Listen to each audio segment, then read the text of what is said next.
Hi viewers, welcome to my kitchen Bhanu கைமணம். இன்றைக்கி ஆடி அமாவாசை ஸ்பெஷல் சமையல் என்ன மெனுன்னு பார்க்கலாம் வாங்க. அவரைக்காய் கறி, தேங்காய் போட்ட கறி, வாழைக்காய் காரக்கறி, வெண்டைக்காய் சாம்பார், நல்ல சூடான மிளகு பொடி போட்டு பருப்பு ரசம், பயத்தம்பருப்பு பாயசம், கிழத்துக்கு பருப்பு, சுட சுட சாதம்.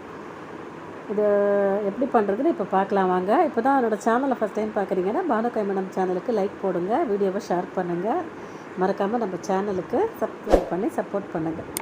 வாங்க இப்போ நம்ம வீடியோக்குள்ளே போகலாம். முதல்ல நிறைய பாத்திரம் வரும்.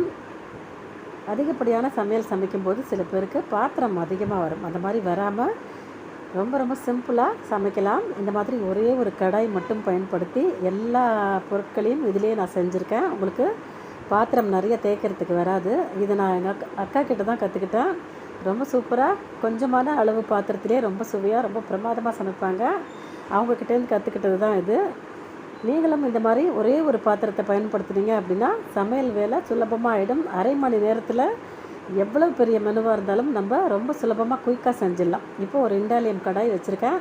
இதே கடாயில் தான் எல்லாம் செய்ய போகிறேன். இப்போ தாளித்து கொட்டி அவரைக்காய் போட்டு ஒரு சிட்டிகை மஞ்சள் பொடி, கொஞ்சம் உப்பு போட்டு கொஞ்சமாக தண்ணி விட்டு வேக வச்சுருக்கேன். இது அவரைக்காய் தேங்காய் போட்ட கறிக்கு. நான் எண்ணெயும் ரொம்ப கம்மியாக பயன்படுத்துகிறேன் பாருங்கள். இந்த மாதிரி தாளித்து தேங்காய் போட்ட காய்க்கெல்லாம் ஒரே ஒரு டேபிள் ஸ்பூன் எண்ணெய் மட்டும் நீங்கள் பயன்படுத்தினீங்கன்னா போதும். 2 டீஸ்பூன் விட்டிங்கன்னா சரியாக இருக்கும். இப்போ காய் எனக்கு வெந்து போச்சு. மூடி வச்சு ஒரு 10 நிமிஷம் குக் பண்ணிங்கன்னா காய் சுலபமாக வெந்துடும். அவரைக்காய் நல்ல பிஞ்சான காய். இதுக்கு 2 டேபிள் ஸ்பூன் தேங்காய் துருவல் ஆட் பண்ணியிருக்கேன். தேங்காய் துருவல் ஆட் பண்ணி ஒரு 2-3 தடவை கிளறி கொடுத்துட்டு ஒரு 5 நிமிஷம் மிதமான தீயில் வச்சு இறக்குனிங்கன்னா தேங்காய் போட்டு அவரைக்காய் கறி ரெடி. அடுத்தது நம்ம வாழைக்காய் காரக்கறி பார்க்கலாம். 2 மீடியம் சைஸ் வாழைக்காய் எடுத்து அதை 4ஆக கட் பண்ணி சின்ன சின்ன துண்டுகளாக வச்சுருக்கேன். இப்போ வாழைக்காய் கறிக்கும் நான் எண்ணெய் கம்மியாக தான் பயன்படுத்துகிறேன் பாருங்கள்.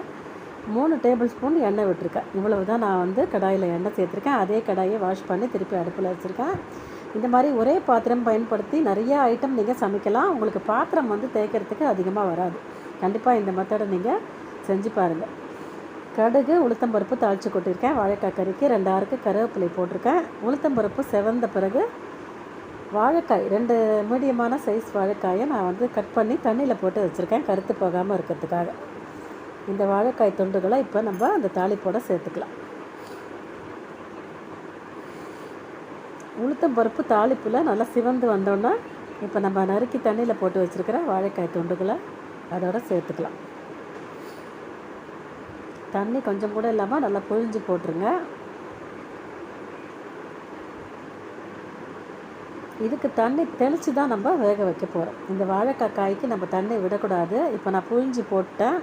நம்ம கையால் ஒரு கை தண்ணி தெளித்து நீங்கள் மூடி வச்சிங்க அப்படின்னா சூப்பராக வெந்துடும் வாழைக்காய். இதுக்கு தேவையான மஞ்சள் பொடி ஆட் பண்ணிக்கோங்க. ஒரு 1/4 டீஸ்பூன் மஞ்சள் பொடி. இதுக்கும் ரொம்ப ரொம்ப குறைவான அளவில் எண்ணெய் பயன்படுத்தி சமைக்கிறேன் பாருங்கள். இதுக்கு தேவையான உப்பு, வாழைக்காய்க்கு தேவையான தூள் உப்பு நான் ஆட் பண்ணிட்டேன். இதில் நீங்கள் மிளகு பொடி கூட போட்டு ரோஸ்ட்டு கறி பண்ணிக்கலாம். நான் காரப்பொடி வச்சுருக்கேன், சில்லி பவுடர். வரமிளகாய் பொடி கூட நீங்கள் போட்டுக்கலாம். நான் வரமிளகாய் பொடி தான் போட போகிறேன். 10 நிமிஷம் தண்ணி தெளித்து மூடி வச்சேன் பாருங்கள். வாழைக்காய் சூப்பராக வெந்துருச்சு. இது கொஞ்சம் மடியில் அப்படி லேசாக பிடிக்கிற மாதிரி தான் இருக்கும், ஆனால் பிடிக்காது. சிம்மில் வச்சுட்டிங்க அப்படின்னா தோசை திருப்பி பயன்படுத்தி எடுத்து விட்டுருங்க எல்லாத்தையும். இப்போ நான் வாழைக்காய் உடச்சி காமிக்கிறேன் பாருங்கள். சூப்பராக பஞ்சு மாதிரி வந்திருக்கு. போதும், இது சரியாக இருக்குது. இப்போது தேவையான காரத்தூளை சேர்த்துக்கலாம். வரமிளகாய் பொடி ஒரு சின்ன ஐஸ்கிரீம் ஸ்பூன் தான் போட்டிருக்கேன், அதால் 2 டீஸ்பூன் வரமிளகாய் பொடி ஆட் பண்ணிக்கிறேன். உங்கள் காரத்துக்கு தகுந்தாப்பில் நீங்கள் கூட்டி குறைச்சி போட்டுக்கோங்க. இந்த நேரத்தில் திருப்பி ஒரு 5-8 நிமிஷம் இதை நம்ம ரோஸ்ட் பண்ண போகிறோம். அதுக்காக இதுக்கு பெருங்காய பவுடர் வாசனைக்கு ஆட் பண்ணிக்கோங்க. இப்போ எண்ணெய் ட்ரையாக இருக்க மாதிரி உங்களுக்கு ஃபீல் ஆச்சு அப்படின்னா திருப்பி ஒரே ஒரு டேபிள் ஸ்பூன் எண்ணெய் எடுத்து அந்த காயை சுற்றி விட்டுட்டு நீங்கள் சிம்மிலேயே ரோஸ்ட்டு காய் பண்ணிங்க அப்படின்னா முறுமுறுன்னு வறுத்து வந்துடும். இந்த வாழைக்காய் காய் நல்லா வறுப்பட்டு வந்துடும். இந்த மாதிரி தோசை திருப்பி வச்சு நீங்கள் எடுத்து விட்டீங்க பிடிச்சதெல்லாம் அப்படின்னா நல்லா முறுமுறுன்னு ஜம்முன்னு வரும் உங்கள் வாழைக்காய் காய். இதே மாதிரி குறைவான எண்ணெய் பயன்படுத்தி நீங்கள் சமைச்சு பாருங்கள். இப்போ ஒரு 5 நிமிஷம் நான் உங்களுக்கு காமிக்கிறேன். காய் ரோஸ்ட் ஆன பிறகு பாருங்கள், ஒரு டேபிள் ஸ்பூன் எண்ணெய் இப்போ நான் இடையில ஆட் பண்ணியிருக்கேன் சுற்றி. அதுக்கப்புறம் வறுத்துருக்கேன். நல்ல முறுமுறுன்னு செவந்து இந்த மாதிரி கிறிஸ்பியாக வரும். வாழைக்காய் காயும் ரெடி ஆகிடுச்சு. அடுத்தது நம்ம வெண்டைக்காய் சாம்பார் தாளிக்கலாம். ஒரு மீடியம் சைஸ் தக்காளி, ஒரு பச்சை மிளகாய் கீறி வச்சுருக்கேன். ஒரு 7, 8, 9 வெண்டைக்காய், 9 எண்ணிக்கையில் வெண்டைக்காய் இருக்கும். நல்லா நீள வாக்கில் கட் பண்ணி வச்சுருக்கேன். இப்போ 2 டேபிள் ஸ்பூன் எண்ணெய் தான் அதே கடாய் பயன்படுத்தி அடுப்பில் வச்சுருக்கேன். அதே கடாயில் 2 டேபிள் ஸ்பூன் எண்ணெய், ஒரு கட்டி பெருங்காயம், 1 டீஸ்பூன் கடுகு, ஒரு 1/4 டீஸ்பூன் வெந்தயம், இவ்வளோ தான் நான் தாளிப்பு பண்ணியிருக்கேன். கீரின பச்சை மிளகாயை சேர்த்து இந்த வெண்டைக்காய் துண்டுகளையும் தக்காளி துண்டுகளையும் சேர்த்து நல்லா வதக்கிக்கோங்க. ஒன்று போல் நல்லா கலந்து விட்டுருங்க. இந்த மாதிரி ஒரே பாத்திரத்தை பயன்படுத்தி நீங்கள் சமைச்சு பாருங்கள். உங்கள் வேலை ரொம்ப சுலபமாக முடிஞ்சிடும். நிறைய பத்து வராது, தேய்க்கிறதுக்கு பாத்திரம் வராது. சாம்பார் பொடி 2 டேபிள் ஸ்பூன் சாம்பார் பொடி ஆட் பண்ணியிருக்கேன், ஆல் பர்பஸ் சாம்பார் பொடி. இப்போ ஒரு சின்ன நாட்டு எலுமிச்சைப்பழம் சைஸ் புளி எடுத்து கரைச்சி விடுறேன். நான் புளியிலேயே உப்பு சேர்த்து கரைச்சிருக்கேன். அதனால் புளி தண்ணி மட்டும் விட்டு இதை ஒரு 10 நிமிஷம் ஒரு மீடியமான நல்லா இதை நல்லா கொதிக்க விடுங்க. காய் வேகணும், புளி மிளகா பொடி பச்சை வாசனை போகணும். இப்போ எனக்கு 10 நிமிஷம் ஆயிடுச்சு. சாம்பார் எப்படி கொதிச்சிட்ருக்குன்னு பாருங்கள். இன்னும் ஒரு 3 நிமிஷம் இதை நான் மூடி வச்சு குக் பண்ணுறேன்.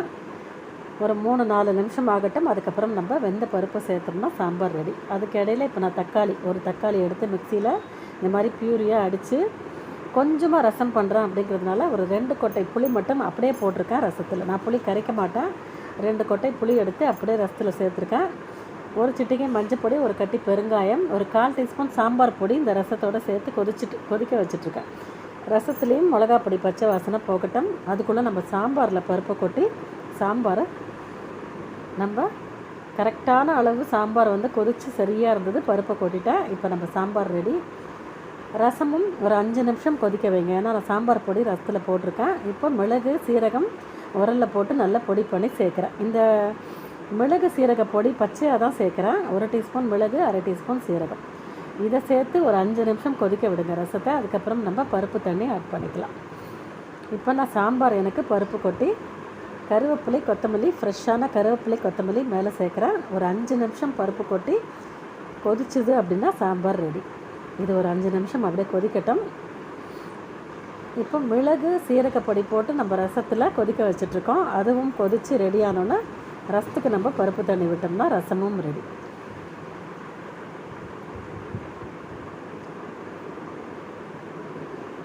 இப்போ ரசம் 5 நிமிஷம் ஆயிடுச்சு. இதுக்கும் கருவேப்பிலை கொத்தமல்லி பருப்பு தண்ணியில் போட்டு வச்சுருக்கேன். மேலாப்பில் பருப்பு தண்ணியை மட்டும் நான் ரசத்தில் ஆட் பண்ணிக்கிறேன். மிச்சம் இருக்கிற பருப்பை சாம்பாரில் போட்டுக்கோங்க. அவ்வளவுதான் ரசம் ரெடி. ரசத்துக்கு கடுகு மட்டும் தாளிக்கிறேன். நீங்கள் நெய்யில் தாளித்து கொட்டினா ரசம் பிரமாதமாக இருக்கும். எண்ணெயிலையும் தாளிக்கலாம். இப்போ எனக்கு ரசம் நுரைச்சி கொதிக்கிறதுக்கு முன்னாடி நுரைச்சி வரும் பார்த்திங்களா, அந்த மாதிரி நல்லா நுரைச்சி வந்தோன்னா தாளித்து கொட்டிட்டு நீங்கள் அடுப்பை ஆஃப் பண்ணிட்டீங்க அப்படின்னா பருப்பு ரசம் மிளகு பொடி போட்டு நல்லா காரசாரமான பருப்பு ரசம் ஜம்முன்னு ரெடி ஆகிடுச்சு. இப்போ சாம்பாரும் ஒரு 5 நிமிஷம் கொதிச்சிருச்சு. ரசமும் ரெடி. அமாவாசை சமையலில் நமக்கு ரசம் சாம்பார் எல்லாமே ரெடி ஆகிடுச்சு. அடுத்தது பருப்பு பாயசம் பார்க்கலாம். 1 டம்ளர் பைத்தம்பருப்பு, 1 டேபிள் ஸ்பூன் கடலைப்பருப்பு சேர்த்து நல்லா வறுத்துட்டு ட்ரை ரோஸ்ட் பண்ணி குக்கரில் இந்த மாதிரி நல்லா குழியாக வேக வச்சு எடுத்து வச்சுருக்கேன். குக்கரில் வேக வச்சிங்கன்னா சீக்கிரமாக வேலை ஆகிடும். இப்போ வெந்த பருப்பில் இது பாகு வெல்லம், நல்ல பெரிய கப்பால் 3/4 கப்பு வெல்லம் சேர்க்குறேன். நல்ல இனிப்பாக இருக்கும் பாயசம். இது பாகு வெல்லம் அப்படிங்கிறதுனால இதில் தூசி கல் மண்ணெல்லாம் இல்லாத வெல்லம். உங்கள் வெல்லம் எப்படின்னு பார்த்து நீங்கள் வடிகட்டி கூட சேர்த்துக்கோங்க. இப்போ வெல்லம் கரைஞ்சி ஒரு 10 நிமிஷம் பாயசம் கொதிக்கட்டும்.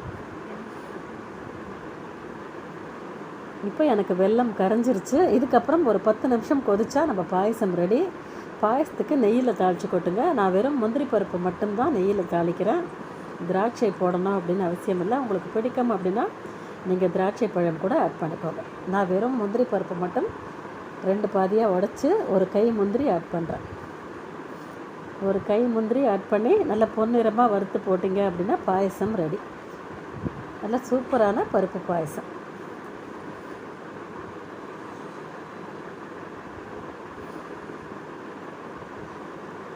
ஏலக்காய் பொடி இந்த நேரத்தில் சேர்க்குறேன். ஏலக்காய் பொடி சேர்த்துட்டு ஒரு 10 நிமிஷமாக பாயசம் நல்லா கொதிச்சிட்ருக்கு.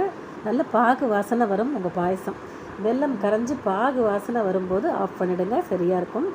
நான் பாயசத்தை ஆஃப் பண்ணிட்டேன். இப்போ முந்திரியை நல்ல பொன்னிறமாக வறுத்து நெய்யில் போட்டிங்க அப்படின்னா ஜம்முன்னு பருப்பு பாயசம் எம்மையாக ரெடி ஆகிடும். உளுந்து வடையும் இருக்குது. நான் அதை வீடியோவில் காமிக்கலை, நான் அப்புறமா செஞ்சுக்க போகிறேன். வடை நம்ம எல்லாருக்குமே செய்ய தெரியும், அதனால் நான் வடை மட்டும் காமிக்கலை. மற்றபடி உளுந்து வடையும் உண்டு. பாயசம், உளுந்து வடை, ஒரு 2 தினசு காய் பண்ணியிருக்கேன். உங்களுக்கு கூட்டு பிடிக்கும்னா ஒரு காய் ஒரு கூட்டு கூட நீங்கள் பண்ணிக்கலாம். சுட சுட சாதம், களத்துக்கு பருப்பு, பருப்பு பாயசம், அவரைக்காய் தேங்காய் போட்ட கறி, வாழைக்காய் காரக்கறி, வெண்டைக்காய் சாம்பார், மிளகு பொடி போட்டு பருப்பு ரசம். இன்றைக்கி ஆடி அமாவாசை சமையல் பார்த்துருப்பீங்க. இதுக்கப்புறம் தான் நான் வடை செய்ய போகிறேன். இந்த வீடியோ பிடிச்சிருந்தது அப்படின்னா நம்ம பானு கைமணம் சேனலை லைக் பண்ணி, ஷேர் பண்ணி, மறக்காமல் சப்ஸ்கிரைப் பண்ணி சப்போர்ட் பண்ணுங்கள். தேங்க்ஸ் ஃபார் வாட்சிங்.